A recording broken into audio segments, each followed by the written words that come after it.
The federal देश के दर्शकों का नमस्कार।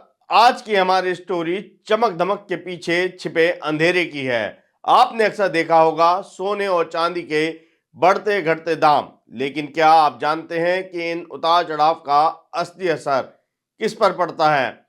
उन कारीगरों पर जिनके हाथों से आपकी खूबसूरत ज्वेलरी बनती है।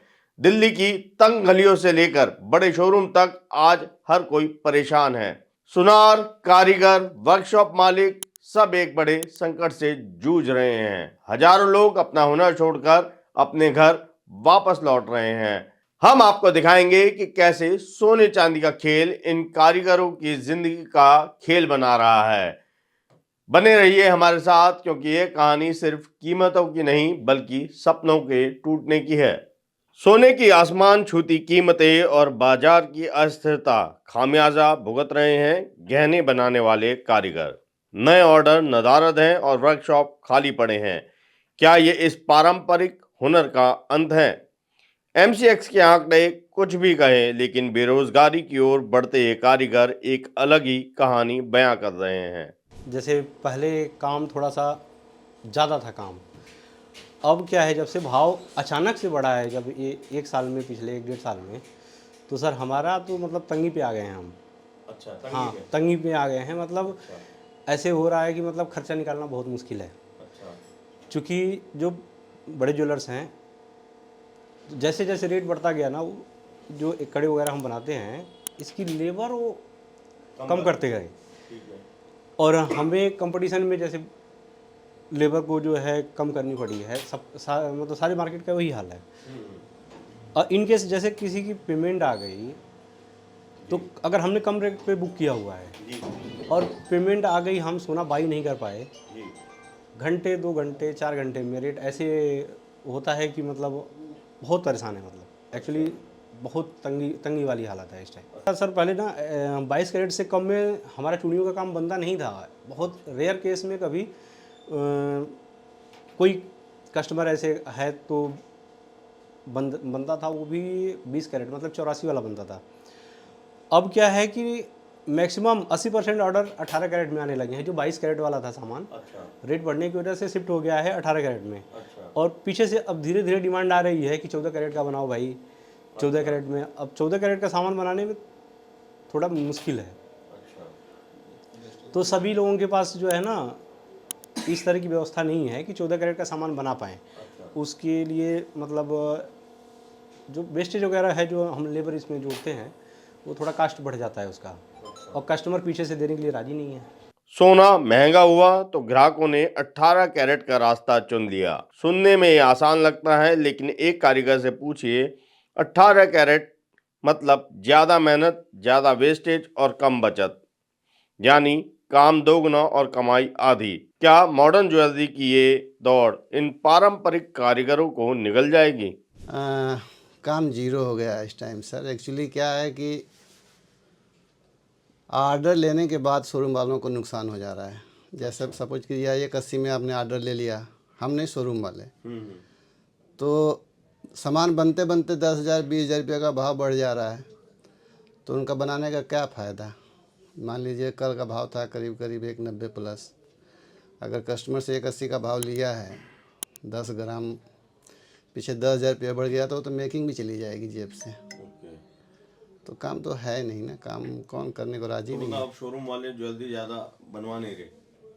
उनके पास कस्टमर ही नहीं आ रहे हैं तो बनवाएंगे कहाँ से। अच्छा।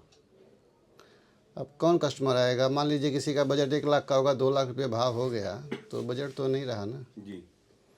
कस्टमर भी नहीं है मार्केट में और ऑर्डर लेने में भी नुकसान है। हम तो सोच रहे हैं इस टाइम कस्टमर ना आए तो बढ़िया है।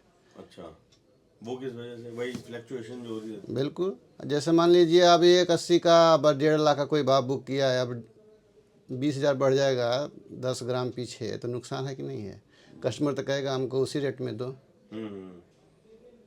तो वही है जो आजकल पुरानी ज्वेलरी लोग निकाल के ही काम करवा रहे हैं, नया सोना खरीदने कोई राजी नहीं है। अच्छा।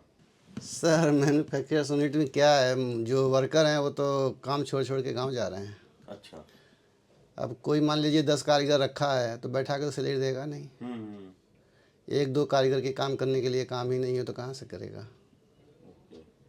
तो काम ख़त्म है, ऐसे भाव बढ़ना नहीं चाहिए। इतना भाव बढ़ने पे तो सबको फर्क पड़ता है ना लेने में। आप सर कितने सालों से मतलब इस लाइन में हैं? सर हमको हो गया 30-31 साल हो गया काम करते हुए। अच्छा, तो 30-31 साल में अभी जो आप भाव में तेजी देख रहे हैं, मतलब पहले भी कभी आपने ऐसा अनुभव सोचे नहीं थे कभी सर ऐसा कि ऐसा भाव बढ़ जाएगा। पहले तो भाव अस्थाई रहता था, अच्छा, आजकल तो हर घंटे भर में भाव पूछना पड़ता है। पहले तो दिन दिन भर अस्थाई रहता था भाव। अच्छा, तो भाव इतना बढ़ना नहीं चाहिए, क्यों बढ़ रहा है अब सरकार सोचे कुछ इस विषय पे। ओके। इतना भाव नहीं बढ़ना चाहिए, गोल्ड का अस्थाई भाव होना चाहिए। क्या डिमांड बढ़ गई है या क्या हुआ सर है? डिमांड वगैरह कहाँ से बढ़ी है? भाव बढ़ गया तो कस्टमर है नहीं तो डिमांड कहाँ से बढ़ी है? सरकार की पॉलिसी है, जो भी है कैसे है सरकार सोचे।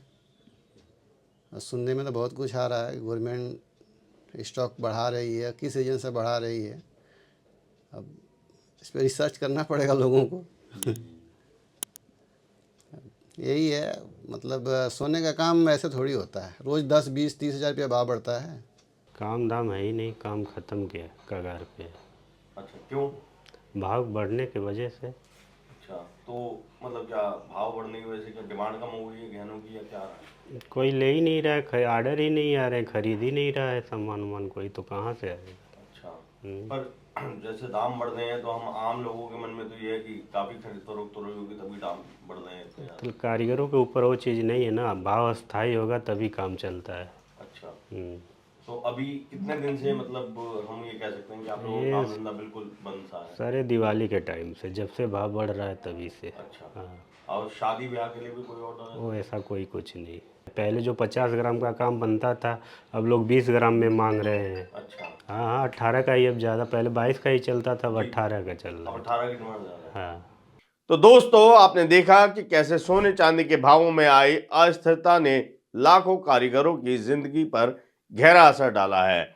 जिस हुनर से वो पीढ़ियों से हमारा मान बढ़ाते आए हैं, आज वही हुनर उन्हें बेकारी की ओर धकेल रहा है। कई वर्कशॉप बंद हो चुकी हैं और जो कारीगर कभी दिन रात अपनी कला को निखारते थे, आज वो घर लौटने को मजबूर हैं। लेकिन क्या इस समस्या का कोई समाधान नहीं? वर्कशॉप मालिकों का मानना है कि सरकार की नीतियों में बदलाव और एमसीएक्स जैसे प्लेटफॉर्म्स पर नियंत्रण से ही कुछ उम्मीद जग सकती है। ये सिर्फ कारीगरों की बात नहीं, ये हमारी संस्कृति, हमारे हुनर और हमारे आर्थिक भविष्य का सवाल है। हमें उम्मीद है कि इस स्टोरी के जरिए हम इस अनदेखी समस्या पर रोशनी डाल पाए होंगे। आपकी क्या राय है हमें कमेंट्स में जरूर बताएं। इस वीडियो को लाइक करें, शेयर करें ताकि ज्यादा से ज्यादा लोग इस गंभीर मुद्दे से वाकिफ हो सके।